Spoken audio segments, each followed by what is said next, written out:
베트남의 수도 하노이의 외곽 지역에 위치한 한 시립묘지. 이곳엔 한국에서 살해당한 뒤 고향으로 돌아온 한 여성이 묻혀 있습니다. 그녀의 나이 29, 이름은 고 응웬 비난. 지난 8월 한국으로 떠난 지 고작 3개월 만에 살해된 후 암매장당한 채 발견된 것입니다.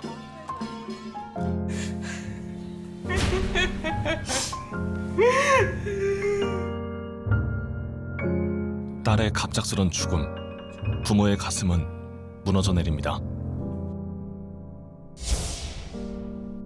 누나 엄청 똑똑하고 그렇기 때문에 아마 잘 살 수 있다고 계속 그렇게 얘기해요.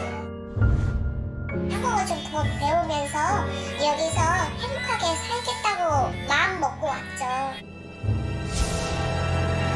하지만 연락이 끊긴 지 하루 만에 전라북도의 한 감나무 밭에서 발견된 그녀. 초겨울 언 땅을 1m 넘게 파헤치고 시신을 묻은 사람. 저 감나무 있는 데다가 신체를 묻었다고. 그녀에게 이런 짓을 한 사람은 대체 누구일까? 충격적이게도 하루 만에 잡힌 가해자는 비난의 남편.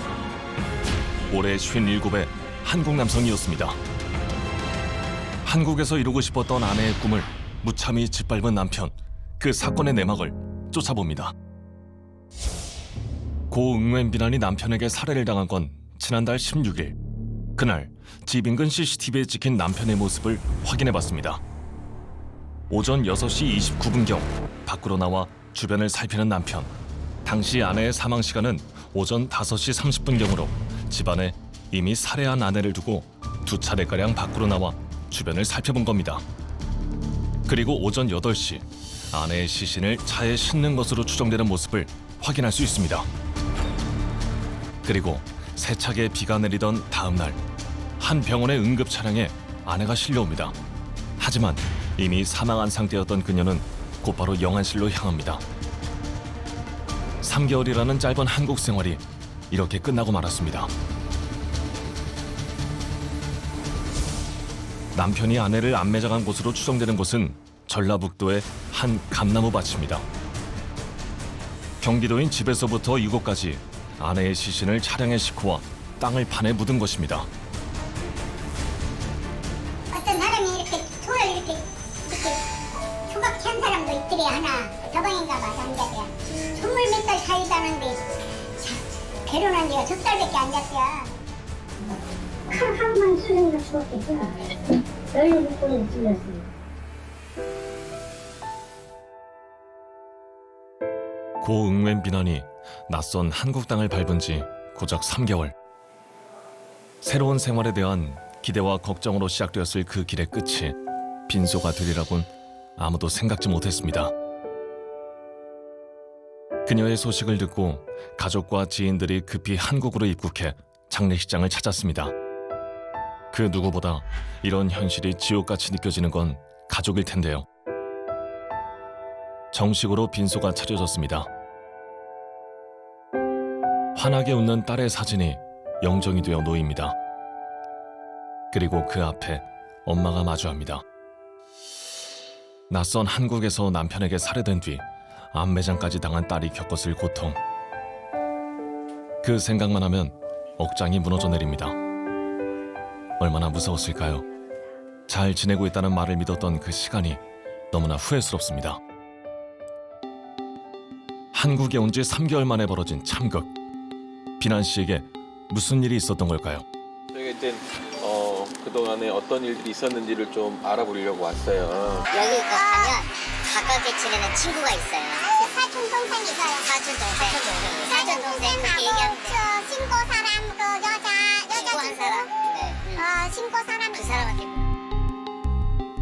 긴 설득 끝에 비난 씨가 실종된 뒤 최초로 신고했던 지인과 사촌 동생을 만났습니다.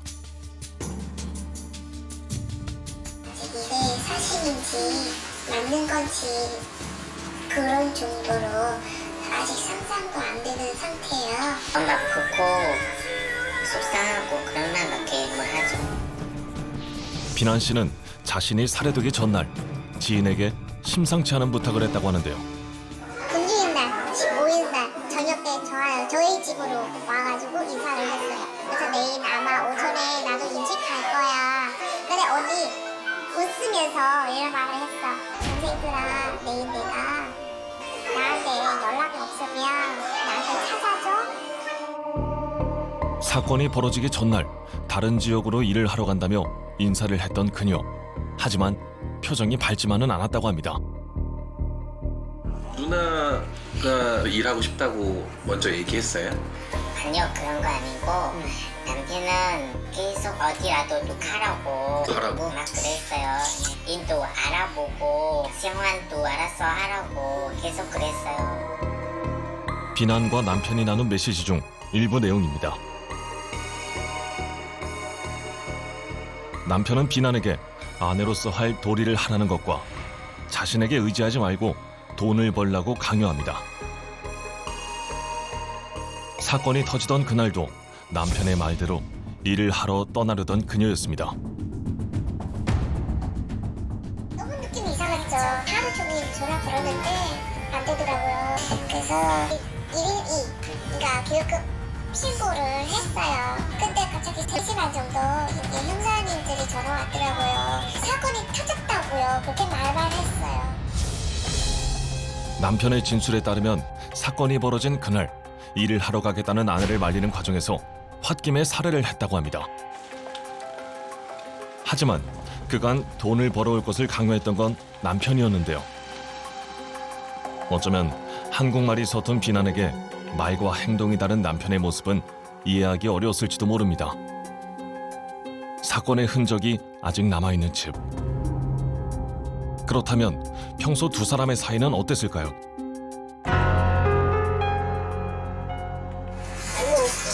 피해죠, 저희도 여기 분명히 잃어버리니까 주민들도 불편하고 그래서 사건이 일어났어요. 상관없어요, 저희가. 지금 둘이 살다 그렇게 됐는데 그 아저씨한테 가서 못 가요. 딱 자기 들었거든요. 정치인분을 개요하거든요. 근데 이게 같은 분에 딱 들어도 같은 거 정확한 내용을 들리지 않아요. 남편이 범행을 시인하고 검거가 된 날은 11월 17일 오전 12시경 자신의 차량 안에서입니다. 하루 만에 단순 실종 사건에서 형사 사건으로 전환 검거까지 급물살을 타게 된 데는 이유가 있습니다. 전화가 안 된다고 신고를 먼저 받은 거죠. 여청 수사팀에서 먼저 확인을 하려고 그렇게 하는 중에 양쪽 다 전화기가 꺼져 있으니까 남자도 그거 좀 이상하니까 그래서 차를 수배해서 동천에서 차를 발견한 거죠. 실제 남편이 범행을 저질렀을 당시 운행한 차량입니다. 이 차량으로 집 인근에 있는 저수지에 들러 아내의 휴대전화 전원을 끈 채 유기하고 전라북도의 한 감나무 밭을 찾아 아내의 시신을 안매장한 것입니다. 남편의 범행 이동 경로를 따라가 보겠습니다. 가장 먼저 아내의 휴대전화를 버렸다는 집 인근 저수지를 찾았습니다. 남편이 이곳에 온 데는 또 다른 이유가 있을 수도 있다는데요. 여기가 지금 저수지인데요. 저수지가 여기예요. 로 가는 길은 이 파란 녹색 선이거든요. 절대 이 동선 안으로 갈 수 있는 곳이 아니에요, 이 저수지는. 어쩌면 이곳이 아내의 시신을 유기하려던 곳일지도 모른다는 겁니다. 일단 이 저수지가요, 되게 많이 오픈되어 있는 장소인 것 같아요. 봤을 때 시체를 유기할 만한 장소나 공간을 찾을 수 없기 때문에 어쩌면 처음에 여기다 시체를 유기하려고 했지만 여의치 않았기 때문에 자신이 익숙한 장소, 알고 있는 장소로 갔을 가능성이 큰 거라고 봐요. 실제로 범행 당일 남편이 이곳을 찾은 시간은 오전이었습니다. 아내의 시신을 유기하기엔 적합하지 않다고 판단했을 수 있는데요. 때문에 휴대전화만 버린 채 전라북도의 한 감나무 밭으로 향했을지 모릅니다.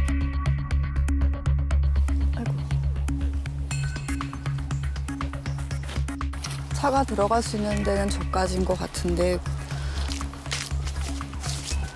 주변을 살피던 그 순간 여기겠네요. 네? 여기겠어요, 여기. 초겨울 언 땅을 약 1m가량 파낸 뒤 아내의 시신을 안매장한 남편. 남편에게 이곳은 어떤 의미가 있는 곳일까요? 정말 외진 곳이에요, 여기요. 그럼 어떻게 알고 여기를 왔다라고 생각하세요? 아는 장소니까요. 아는 사람 아니면 절대 올 수 있는 곳이 아니죠. 보통 자기가 모르는 장소에 은닉을 하지 않습니다. 가을이 되고 겨울이 찾아오면 여기 이제 오는 사람이 적을 거라는 걸 아는 거죠. 지리감은 물론 겨울이 되면 인적이 드물다는 것까지 훤히 꿰뚫고 있었던 남편. 그렇다면 분명 이유가 있을 텐데요. 인근 마을을 찾아가 알아봤습니다. 감나무 밑에서 발견된 시체 때문에 사실 그거 취재하려고 왔어요. 그래서 마을에서 좀 아시는 게 있나 해서. 저 감나무 있는 데다가 시체를 묻었다고 어저께 미장원을 이금방 어디 사는 사람인데 여기를 알아서 감나무밭에 왔지. 그럼 묻을 것이다고 그러더라고. 그리 반갑다. 자신의 고향에 아내의 시신을 안매장한 남편. 더욱 충격적인 건 아내의 몸에서 확인된 17군데의 자상입니다. 남편이 칼로 17번이나 찔렀는데 이거는 어떤 심리가 작용한 거예요? 가격 횟수가 많다라는 것 자체가 사실 반영하는 건 성향도 있어요. 피해자와의 관계도 있고요. 피해자에 대한 감정 같은 부분도 있어요. 불안의 기저에 깔려있는 성향 플러스 피해자에 대한 면식 관계 그리고 피해자에 대해서 좋지 않았던 분노의 감정들이 폭발해서 나타난 것이 횟수가 그렇게 많다고 보이는 거죠. 두 사람의 신혼생활은 고작 3개월이었습니다. 2018년 11월 4일 두 사람은 먼저 베트남에서 혼인신고를 했는데요. 아내의 비난에게 한국으로 올 수 있는 비자가 발급되기까지 꼬박 9개월이 걸렸습니다. 어렸을 때부터 공부를 잘해 부모의 기대를 한몸에 받았던 비난. 그녀는 하노이에서 대학을 졸업한 재혼이기도 했는데요. 하지만 무엇보다 한국에서 배우고 하고 싶은 게 많았던 비난에게 먼저 다가와주고 그녀의 사정을 이해해줬던 남편이 고마웠다고 합니다. 왜 저런 남자를 결혼했냐?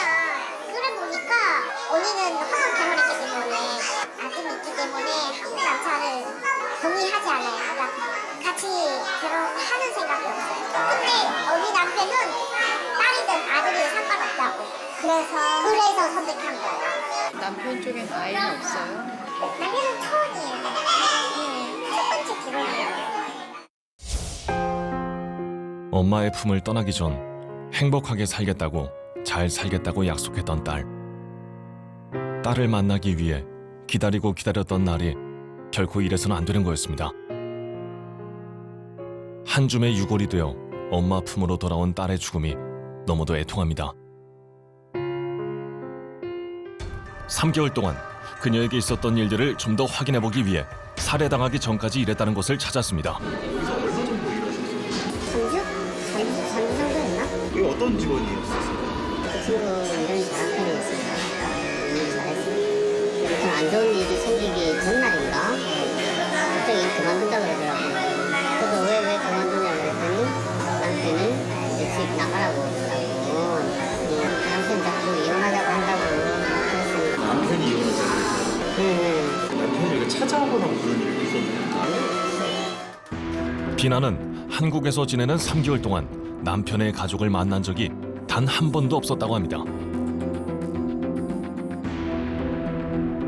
우리 누나 거기 3개월 됐는데 친척도 한 번도 못 만났고 누나는 또 만나게 해달라고 했는데 아무 말 없었어요. 무엇보다 날이 갈수록 심해지는 남편의 경제적 압박을 가장 힘들어했다는데요. 먹을 거 떨어지잖아요. 너 왜 사주냐? 네가 네 생활 알아서 살아라. 내 돈에 얻어먹으면 어렵게 힘들게 먹어야 된다. 물을 다 먹었는데도 사주지 않았어요. 생일 때. 약 맞는 날 있고 약 적는 날도 있잖아요. 근데 남편은 언니는 막 마트 데려가서 가격도 제일 저렴할 거만 골라고 그리고 딱 한 개만밖에 안 사줘요. 취재 도중 제작진은 비난이 남편에게 남긴 편지를 확인할 수 있었는데요. 하지만 결국 남편은 이 편지를 읽지 못했습니다.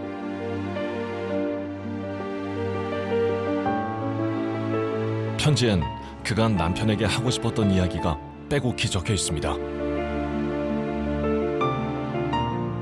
한국으로 오기 전 잘해주겠다는 약속을 했던 남편. 하지만 그 약속은 지켜지지 못했습니다.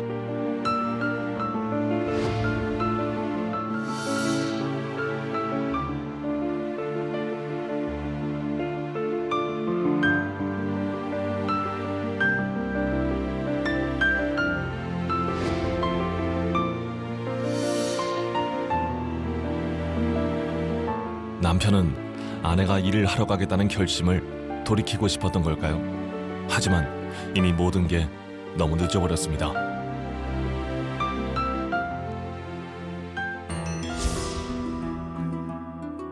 베트남의 수도 하노이에서 약 15km 떨어져 있다는 비난의 집을 찾아가는 길. 딸의 유고를 품에 안고 이 길을 달려 집으로 돌아간 엄마의 마음을 가늠조차 할 수 없습니다. 작고 예쁜 마을, 이곳이 응웬 비난이 태어나고 자란 곳입니다.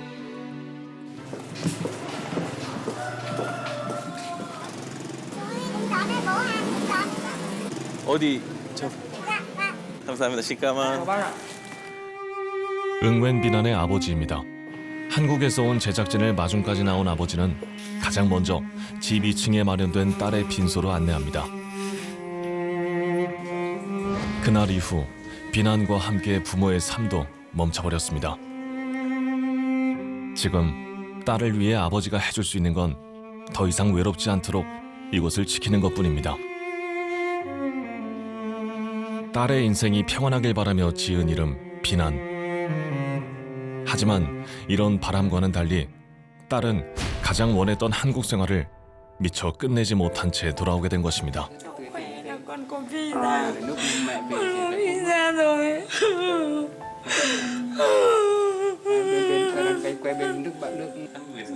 한국에서 잘 지내고 있다며 딸이 보내온 사진입니다. 금방이라도 웃으며 다녀왔다고 말할 것 같은데 더는 볼 수 없습니다. Tức là khi mà cháu muốn sang để lập gia đình thay đổi cuộc sống là cháu rất hy vọng được thay đổi bản thân ở đất nước Hàn Quốc. 비난의 어머니께서 보여줄 것이 있다며 한알은 무언가를 가져옵니다. 딸을 키우는 내내 어머니가 따로 모아둔 비난의 상장과 졸업장입니다. 공부를 잘하는 딸을 가르치는 일은 늘 즐거움이었습니다. 비난만큼은 좀 더 나은 삶을 살 수 있길 부모는 바랬습니다. Hy vọng nhất của bố mẹ là con gái là thứ nhất là tôn trọng cái sự lớn lên và cái sự tôn trọng cái sự quyết định của cháu. Mà thứ hai là cháu có một cái hoài bão lớn là để sang đó cũng như thể là tìm tòi những cái gì mà mới về đất nước mà cuộc sống cho cả bố mẹ lẫn cả gia đình, là làm sao mong muốn là được hạnh phúc. Kỳ vọng những cái gì hoài bão của cháu vì cháu đã lớn mà. Nhật bạn gái sinh nhật cho vừa xong. Là bạn Bình An sinh nhật đấy ạ? Mùng 9 là bạn ấy mua bánh cho con, là em chơi kết nghĩa bên đấy, mua bánh cho này, em ấy mua bánh cho con, chồng không mua mà. 살해당하기 일주일 전 생일을 맞았던 딸. 그날 엄마에게 보내온 메시지입니다.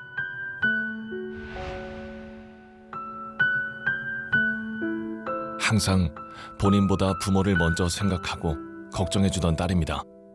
그런 딸이 이제 곁에 없습니다.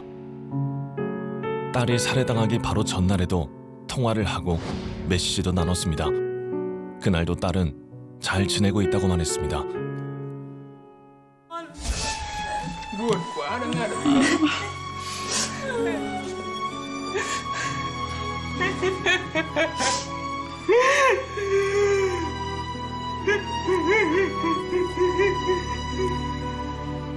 왜 이런 일이 벌어진 걸까요?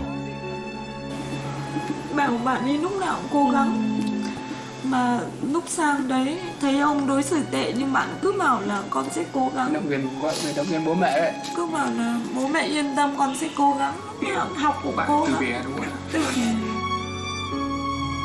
노력하면 된다고 했던 딸의 한마디.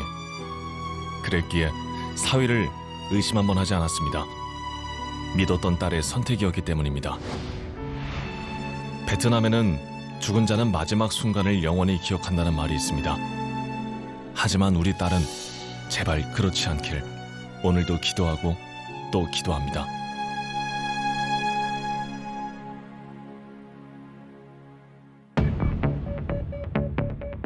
한국에서 치러진 딸의 장례식. 이틀간 치러진 장례식이 끝나고 베트남으로 돌아오기 haru 전 남편 김석두의 가족이 찾아왔다고 합니다. 엄마는 그날을 이렇게 기억합니다. Lúc đó tôi không biết tiếng thì chỉ có các Phật tử đến chỉ dịch được cho tôi là rất là xin lỗi mà họ đã đến chậm trễ. Thế mà họ chỉ hỏi là có đồng ý cho thắp hương thì tôi có đồng ý cho thắp hương. 그런데 당시 남편의 가족들은 결혼 자체를 몰랐다고 했다는데, 하지만 딸이 결혼할 당시 남편 김석두 측이 제출한 서류에는 모든 가족이 결혼을 알고 있는 것으로 되어 있습니다. 뿐만 아닙니다. 그가 제출한 서류 중 재직 증명서를 살펴보면 꽤 번듯한 회사에 직급도 과장급으로 적혀 있습니다.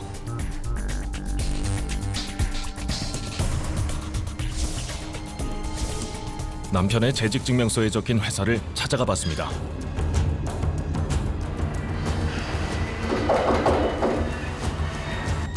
하지만 사람의 발길이 끊긴 지 오래된 듯해 보였는데요. 혹시 여기 사람이 들어들긴 해요? 아니 이게 2층에 라고 있긴 있더라고요. 원룸이라고? 아니 사무실은 그전엔 있었어요. 아 그전에 있었어요? 있는데 없어진 지 오래돼요. 도무지 알 수 없는 남편의 결혼 전 행적. 제작진은 어렵게 남편의 지인과 만나 이야기를 들을 수 있었습니다. 지금으로선 내가 알아도 얘기를 못해. 나는 걔한테 들은 얘기를 못해. 그리고 한국에 데려온 지는 지금 사고 난 날로 딱 석 달째 된다는데 나는 사고 나서 알았다니까. 어제도 만나고 경찰에서도 만나고 교도소에서도 만났지만 넌 세상 사람들이 다 죽일 놈이라고 하니까 구차한 변명하지 마라. 무조건 잘못됐다고 법에서 벌을 주는 만큼 벌 받고 나와라. 사람이 사람을 죽인 건 더 이상 말할 필요가 없잖아. 남편만을 믿고 한국에 왔던 아내 고 응웬 비난. 하지만 믿었던 남편에 의해 세상을 떠난 그녀에게 남는 시간은 오롯이 홀로 버텨야 하는 전쟁과도 같았을 겁니다. 그런 그녀가 한국에서 보낸 3개월이란 시간은 지옥과도 같았을 텐데요. 많은 결혼 이주 여성들이 어려움을 겪을 때 찾는 다문화 가족센터입니다. 집 인근에 있는 센터를 비난이 찾은 적은 없을까요? 응웬비난 씨라고 일단은 저희는 알고 있는데 그분은 그럼 여기 등록을 하셨었던 건가요? 아니요. 그러니까 저희도 그래서 긴급하게 이제 연락이 왔을 때 이분이 여기 혹시 이용하시는 분이냐, 여기에 뭐 살았는데 활동하냐, 자리가 없으니까. 이 이주 여성들이 오면 어떤 시스템으로 이게 관리가 되고 있고. 그러니까 저희는 이게 그 법무부처럼 필수로 오는 데가 아니에요. 저희는 생활 서비스예요. 저희가 뭐 법적이나 법리적이라든지 그런 게 전혀 없어요. 그래서 강제사항이 전혀 없습니다. 올 수 있게 노력해서 한국에 정착할 수 있게 도와주는 거지, 이분들이 100% 와서 여기 터치룩 갔으니까 다문화로 가겠다, 그건 아니거든요. 그러니까 저희가 그래서 그분들이 이용 안 하면 저희가 오라 말할 수가 없는 거예요. 많은 이주 여성들이 남편이나 또 다른 가족에게 학대를 당하면서도 도움을 청하거나 제대로 맞서지 못하는 데는 많은 이유가 있습니다.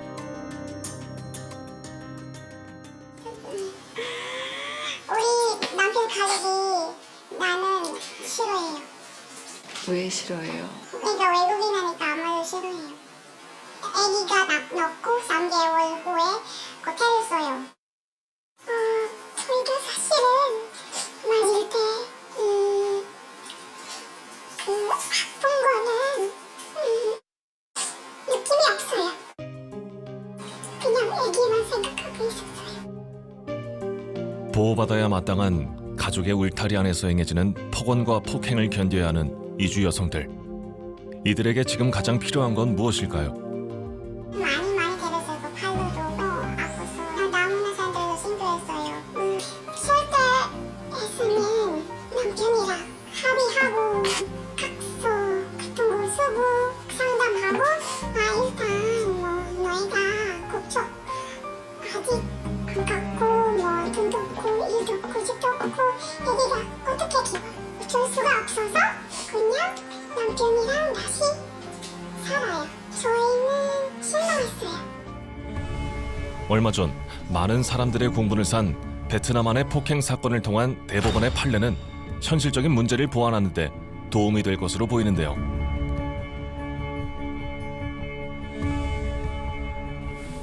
올해 7월에 대법원에서 전적으로 책임이 없을 뿐만 아니라 일부 책임이 있더라도 주된 책임이 한국인 배우자에게 있는 경우에는 기하가 가능하도록, 체류가 가능하도록 이렇게 판례로서 해석의 범위를 좀 넓게 인정한 판례가 있습니다. 2011년도에 그런 갱신 시의 신혼보증 제도는 폐지가 되었는데 계속 지내는 데 있어서는 인권 침해적인 요소가 많이 줄었다고는 볼 수 있습니다. 이번 살인사건 후 여성가족부는 결혼 이주 여성들을 위한 인권보호 안전망 강화 정책을 발표했는데요. 주 내용으로는 초기 적응에 대한 도움과 폭언, 폭행으로부터 피해자 보호 등이 있습니다.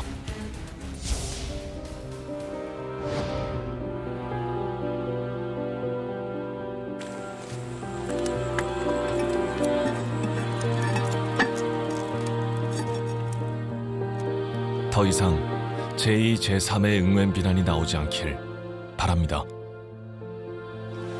Luôn luôn cố gắng nhưng chưa may mắn. Bây giờ nỗi đau này thì cả cuộc đời cô rồi, nó là vô thời hạn.